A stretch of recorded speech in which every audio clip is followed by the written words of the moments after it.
This woman sent one tweet and woke up to death threats from millions of strangers.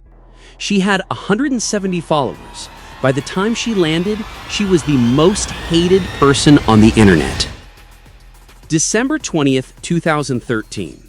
A PR executive makes a joke to her tiny Twitter following before boarding a flight to South Africa. 11 hours later, she is global news. PR executive at the center of a digital firestorm. Her career? Destroyed. Her safety? Threatened. Her life? Forever changed. This is not just about one bad tweet.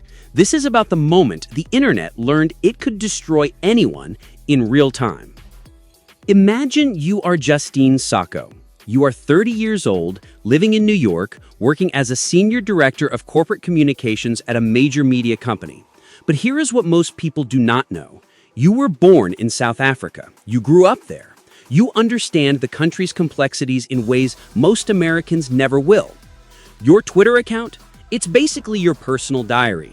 You tweet sarcastic jokes to friends, dark humor, irony that mocks privilege, especially American ignorance about the rest of the world. The kind of stuff you would say at a dinner party with people who know you and know your background. December 20th, 2013. You are heading to South Africa for a family vacation. At the airport, you do what millions of people do every day. You tweet a joke. Going to Africa. Hope I do not get AIDS. Just kidding, I am white. You hit send, thinking your 170 followers might get a dark chuckle. You put your phone in airplane mode. You board the plane. You have no idea what you just unleashed. While Justine sleeps at 30,000 feet, her tweet begins to spread. Not because it's funny, because it's offensive. Context collapse when your private joke becomes public judgment is about to destroy her life. First, BuzzFeed picks it up, then Valleywag.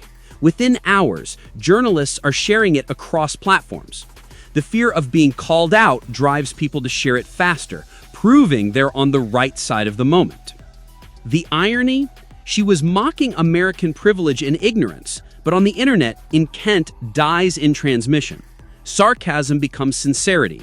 Irony becomes ideology. But here is what makes this story different. This is 2013. Twitter is still new enough that most people don't understand how it works. Justine certainly doesn't. She thought she was talking to 170 friends. She was actually broadcasting to the entire world. As her plane flies over the Atlantic, hashtag #HasJustineLandedYet starts trending worldwide. Strangers are tracking her flight in real time. Tens of thousands of retweets, nearly 100,000 hashtag mentions.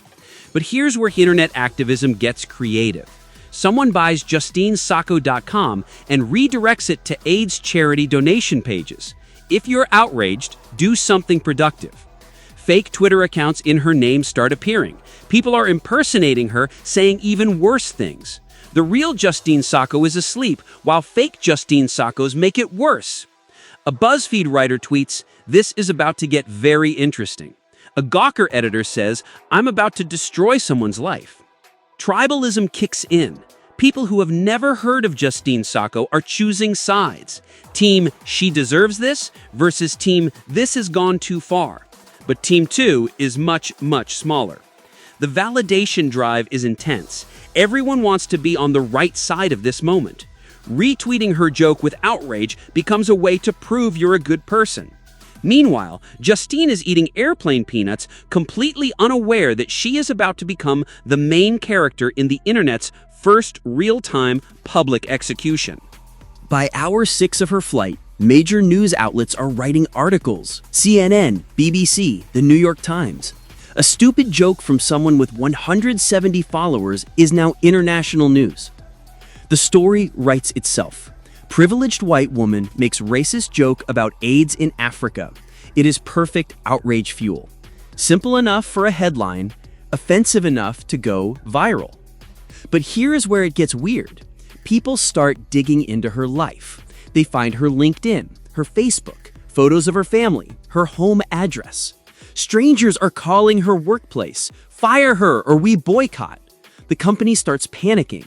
Their employee is trending worldwide for all the wrong reasons. Remember, this is 2013. Companies have no playbook for this. Social media crisis management does not exist yet. They are making it up as they go. Meanwhile, the media circus builds. International outlets are calling it the first real-time public shaming. This is the moment social media learned it could destroy someone while they slept. From the outside, it looked like justice. Inside, it was panic held together by Wi-Fi and trending hashtags. Justine's plane touches down in Cape Town. She turns on her phone.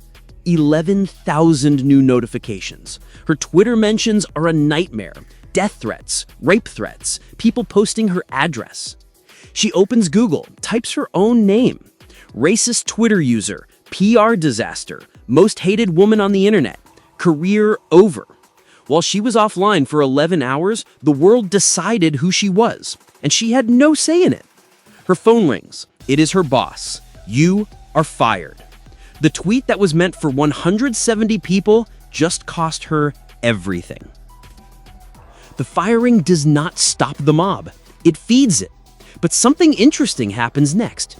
She disappears from public life, completely, for 3 years. But here's what she was actually doing. She moved to Ethiopia, Addis Ababa, working with NGOs, volunteering, trying to rebuild meaning from the wreckage. The woman who was destroyed for supposedly being racist about Africa spent years actually helping in Africa. Her family gets threats, friends distance themselves, dating becomes impossible. Google her name and you become an expert in how the internet eats its own. She hires a crisis PR firm. The irony is incredible. A PR executive needs PR help to repair damage from her own PR disaster. Months later, she tries to explain herself. It was a joke about American ignorance. I was mocking privilege, not celebrating it. Nobody cares. The narrative is set. Explanation equals excuse. Apology equals admission of guilt. She went from anonymous PR professional to the internet's cautionary tale. But here's what nobody talks about. The system that destroyed her, it's still running, every day, looking for the next main character. 3 years later, Justine finally speaks publicly. Author John Ronson writes about her case in So You've Been Publicly Shamed. The New Yorker analyzes the psychology. Experts call it the perfect storm of context collapse and digital mob justice. She talks about the loneliness, how it feels to become a symbol instead of a human, to have your worst 12 words define your entire existence. She explains, I had grown up in South Africa. I was mocking American ignorance about AIDS and privilege, but intent became irrelevant when the mob decided who I was. The victims in this story, it's not just Justine. It's everyone who saw this happen and thought, I need to be more careful about everything I say. We all became a little more self-censored, a little more afraid of being misunderstood, a little less human online. They were chasing justice, but justice chased everyone back into silence. Here's the thing nobody wants to admit. Most of us have sent that tweet. Maybe not that exact joke, but something stupid, something that could be taken wrong, something that reveals who we really are when we think nobody important is watching. Justine's real crime was not racism. It was context collapse. She forgot that the internet has no context, no tone of voice, no relationship, no forgiveness. Anyone can become the main character, and being the main character on the internet is the worst thing that can happen to you. The system that destroyed Justine Sacco is still here. It's bigger now, faster now, more brutal now.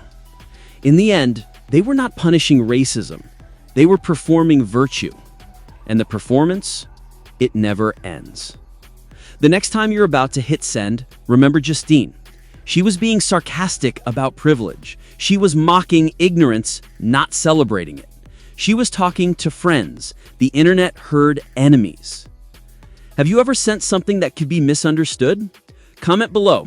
What's your closest almost canceled moment? And hit subscribe if you want more stories about how the internet changes everything, including us.